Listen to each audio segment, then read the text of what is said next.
Big pass நேர்களுக்கு வணக்கம். என்னடா பண்ணி வச்சிருக்கீங்க? ஞானி சபரியா இந்த வேலையை பார்த்தது? இந்த வீட்டோட அக்னி சிறகு பாரு பாரு அப்படின்னு அழகா சுத்திட்டு இருந்த பாருவோட பார்வையவே பறிச்சிட்டியாடா அப்படின்ற மாதிரி இருக்கு.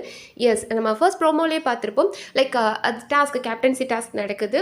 திவ்யா, சபரி அண்ட் பார்வதி இவங்க 3 பேருக்குள்ள தான் காம்படிஷன் போயிட்டு இருக்குது. ஸோ அந்த பாட்டில்ஸை யார் நிறைய கலெக்ட் பண்ணி எடுத்துட்டு போறாங்க, இதுதான் டாஸ்கா இருக்குது. ஸோ சபரியை எடுத்துக்கிட்டோம் அப்படின்னா அவர் வந்து ரொம்ப நாளாவே இந்த கேப்டன்சிக்கு ஏங்கிட்டு இருக்காரு. ஸோ தான் கையில் இந்த பொறுப்பு வரணும், தான் அதை திறம்பட செய்யணும் அப்படின்ற வெறி அவருக்கு ரொம்ப நாளாகவே இருக்கு. ஈவன் அந்த மேனேஜர் டாஸ்கில் அவ்வளோ டென்ஷன் இருக்கு, இதில் அவ்வளோ பிரச்சனை வரும்னு தெரிஞ்சாலும் அந்த தலைமைத்துவம் தனக்கு கிடைக்கணுன்றத சபரி ஆசைப்படுறாரு. ஸோ அவர் எடுத்தாரு. ஸோ கேப்டன்சிலையும் அவர் ஃபயராக விளையாடுவார், நமக்கு தெரிஞ்சது தான்.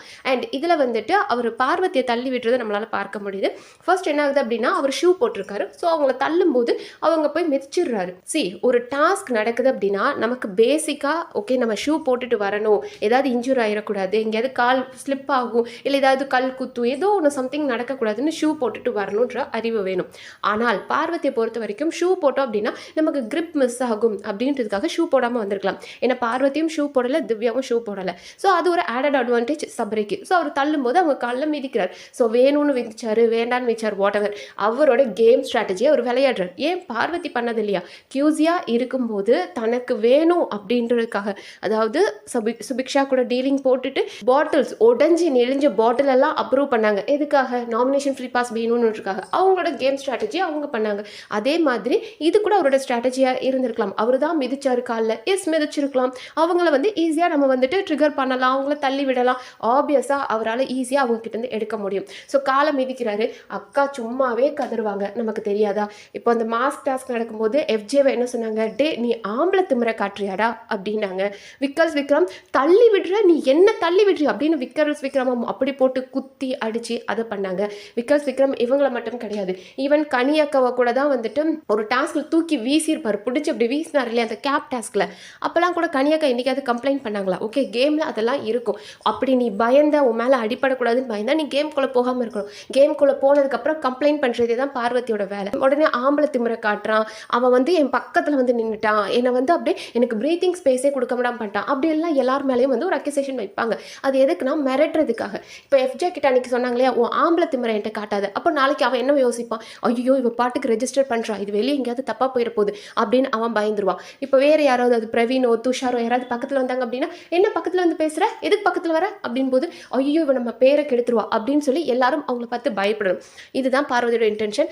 அப்படி சும்மாவே கதறுன்னு கதற பார்வதியை நம்ம சபரி பிடிச்சி தள்ளி விட்டா அவங்க வெறி பிடிச்ச மாதிரி அவர் தள்ள இவங்களும் வந்து அவரை புஷ் பண்ணுறாங்க, இவங்களும் அவரை தள்ளுறாங்க. அண்ட் ஏதோ திட்டுறாங்க. ஐ திங்க் அதெல்லாம் மியூட் பண்ணிட்டாங்க அப்படின்னு நினைக்கிறேன். ஸோ ஏதோ பயங்கரமாக திட்டுறாங்க. அவங்களுக்கு கோபம் வந்துருச்சுன்னா நல்லா க்ரீன் வேர்ட்ஸை அவங்களும் பேசுவாங்க. ஸோ அப்படி திட்டும்போது அவரும் கோபத்தில் இன்னும் ரொம்ப ஃபோர்ஸாக தள்ளி விட்டுறாரு. அது ரொம்ப பார்த்தாலே தெரியுது. லைக் அவங்க போய் அப்படியே ஈவன் கனி கால்லே விழுகிற அளவுக்கு அந்த அளவுக்கு போய் விழுந்துட்டாங்க. ஸோ அதில் ஏதோ பயங்கரமாக அடிபட்டிருக்கு போல இருக்கு. ஏன்னா ஒரு சைட் கண்ணே வந்து அப்படி வீங்கிருக்கு. நிஜமாவே பார்வதியை பார்க்க ரொம்ப கஷ்டமாக இருந்துச்சு. ஏன்னா நிறைய பேர் வந்து ஃபிசிக்கல் டாஸ்க் அப்படின் போது கொஞ்சம் பயப்படுவாங்க. ஸோ அந்த வீட்டில் அரோரா, வியானா இவங்களாம் எடுத்துக்கிட்டோம் அப்படின்னா கொஞ்சம் பயந்துட்டு ஐயோ வேண்டாம் நமக்கு ஏதாவது ஆகிரும் அப்படின்னு பயந்து விளையாடுவாங்க. அதுவே ரம்யா, கிமி, பார்வதி இவங்கெல்லாம் எடுத்துக்கிட்டோம் அப்படின்னா ஃபயராக ஒரு கேமை விளையாட தான் செய்வாங்க. ஸோ அந்த மாதிரி பார்வதியும் வந்துட்டு ஃபயராக அந்த இடத்துல இறங்கியிருக்காங்க. அவன் வந்து அவ்வளோ பெருசாக இருக்கான், அவன் எப்படி ஹைட் அண்ட் வெயிட்டாக இருக்கான், அவன் கூட போய் நான் விளையாட முடியுமா அப்படின்னு கேட்குறவங்க அந்த இடத்துல ஒன்று அதை கொஷின் பண்ணியிருக்கணும். யார் கொஷின் பண்ணணும்? பிக் பாஸை கொஷின் பண்ணியிருக்கணும். பிக் பாஸ், அவன் சபரி பாருங்க ஹைட் அண்ட் வெயிட்டாக அவன் எப்படி இருக்கான், அவன் கூட நான் குட்டியோண்டா இருக்கேன், நான் போய் விளையாட முடியுமா அப்படின்னு கேட்டுக்கணும். பட் அந்த இடத்துல சூப்பராக களம் இறங்குனாங்க. பட் அடிப்பட்டதுக்கு அப்புறம் அப்படியே வந்து பிளேட்டை மாற்றிட்டாங்க. லைக் அவன் எவ்வளோ பெருசாக இருக்கான், அவன் கூட போய் நான் விளையாட முடியுமா, அப்போல்லாம் அவங்க யாருக்குமே எந்த கேரிங்கும் என்கிட்ட இல்லையா அப்படின்ற மாதிரி கத்திட்டு இருந்தாங்க. ஸோ பார்வதி அதுதான் வின் பண்ணியிருந்தாங்க அப்படின்னா அவங்க பேச்சு வேற மாதிரி இருக்கும். தோத்துட்டாங்க அப்படின் போது அவங்க அப்படி தான் சொல்லுவாங்க. இது ஒரு ஃபிசிக்கல் கேம். ஸோ இங்கே வந்து நம்ம சொப்பு ஜாமா விளையாடலை. ஸோ கொஞ்சம் ஹார்ஷாக தான் இருக்கும். அப்போது ஒன்று உங்களால் அவர் கூட மேட்ச் பண்ண முடியும் அப்படின்னா நீங்கள் உள்ளே இறங்கி இருக்கணும். நீங்களும் அவரை தள்ளுறீங்க, திட்டுறீங்க அப்படின் போது அவரும் உங்களை இப்படி தான் பிஹேவ் பண்ணுவார்.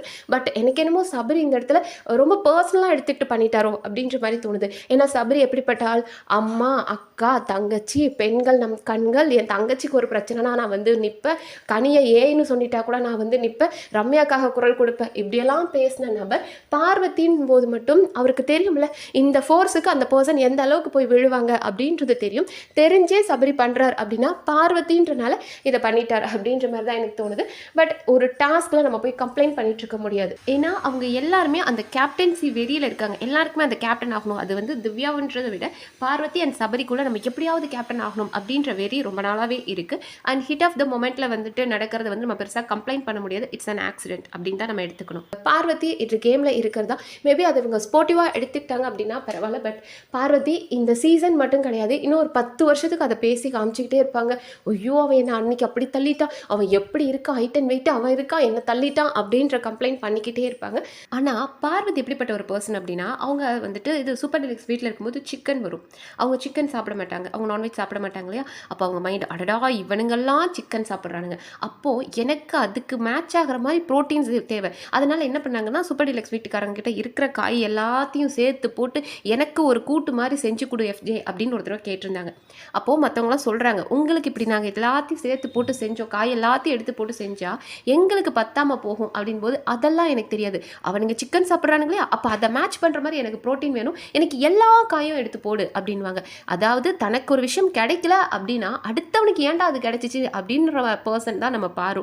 அப்படிப்பட்ட பார்வையே நீ பறிச்சுட்ட அப்படின்னா உன்னை சும்மா விடுவாங்களா? But get well soon Parvathi. ஏன்னா உங்களை இப்படி பார்க்கும்போது பாவமாக இருக்குது, உங்களை திட்டக்கூட மனசு வர மாட்டேங்குது. ஸோ சீக்கிரமாக நீங்கள் பேக் டு ஃபார்ம் வந்து உங்கள் வில்லத்தனத்தை காமிங்க.